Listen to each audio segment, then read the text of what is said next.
Hello guys. Welcome back to another video of AutoCAD Summer 3D series for design. And the last time we were here in the previous video, we had imported points. As you can see, the scale of 1 to 1000. You can use the scale you want depending on how you want to reduce congestion. Like you see here, these points are congested, and so you can change the scale to make sure that you get a more desired outcome. Yes, so you can use 1 to 200.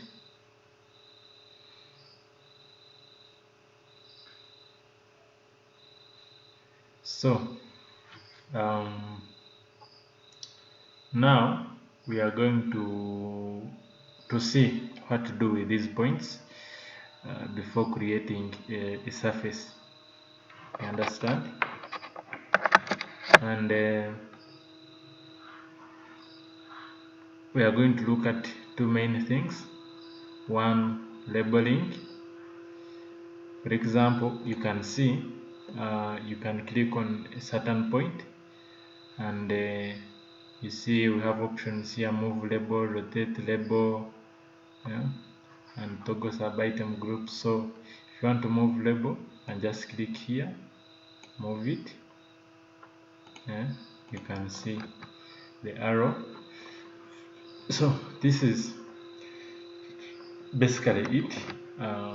Usually it's not even that much important, but what I wanted to show you also is that you can also move point. You can also move point like this, from this point to this one, but you don't want to do that because you have already picked the data and you're going to end up with a mislocated points. So I press Ctrl Z.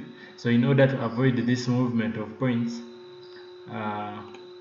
you can come here, point groups. You can see all points or EG1, because usually sometimes you can import many point data and you put it in. So for all points, you can say you right click and then you come and you say lock points.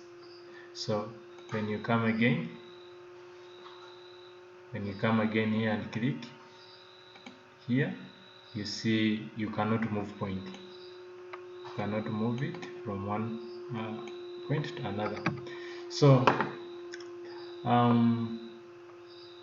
what about if the surveyor had forgot to pick some data, a hydrant, a utility pole or something, and then you get to locate its northing and easting and elevation, and you want to add it in here? How do you do it? Here you use the transparent command. And yeah, so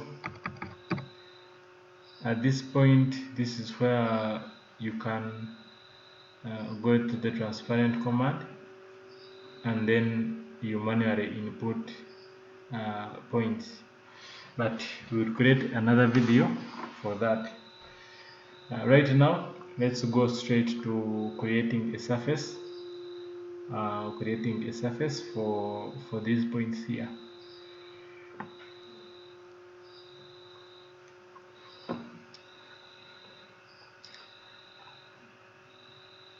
So we come to surfaces, as you can see, then we say create surface, see topo, and then you can name the surface. We can say EG, or we can say topo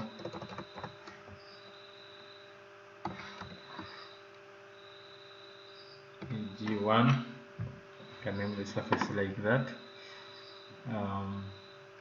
We decide to leave the default here, and then we say OK. So you come here, the surface has been created, but now you need to define what is going to define the surface. What is going to define the surface? You see the battery. You go to definition. So under definition, we have boundaries, break lines, contours. In this case, we have point groups, which are going to define the surface.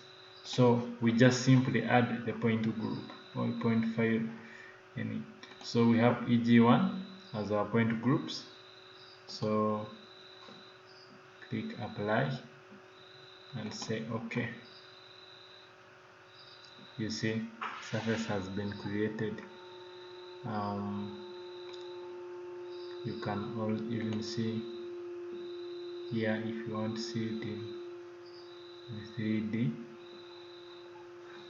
but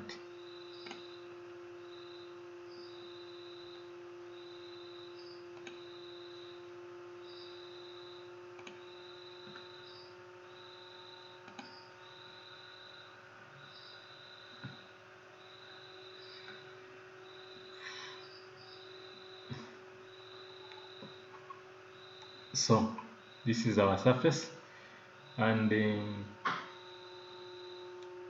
if you click on the surface,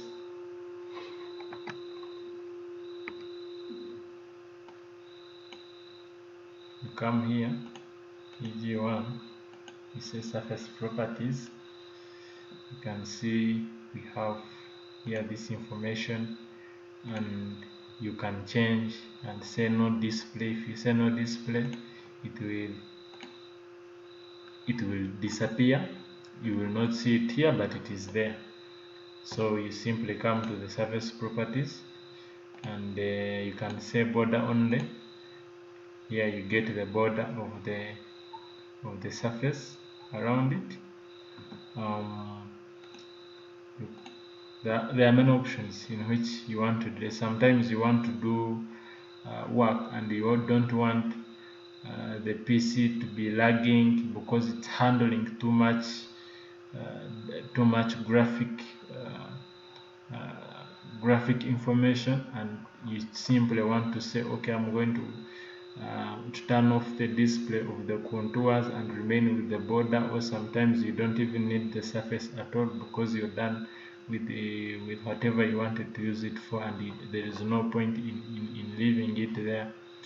So you can just turn it off so that you work faster. But in this case, I'm going to choose this one, and as you can see, there are different areas to look at. So this is our surface, and see you in another video where we are going to look more on what to do with surfaces. Thank you.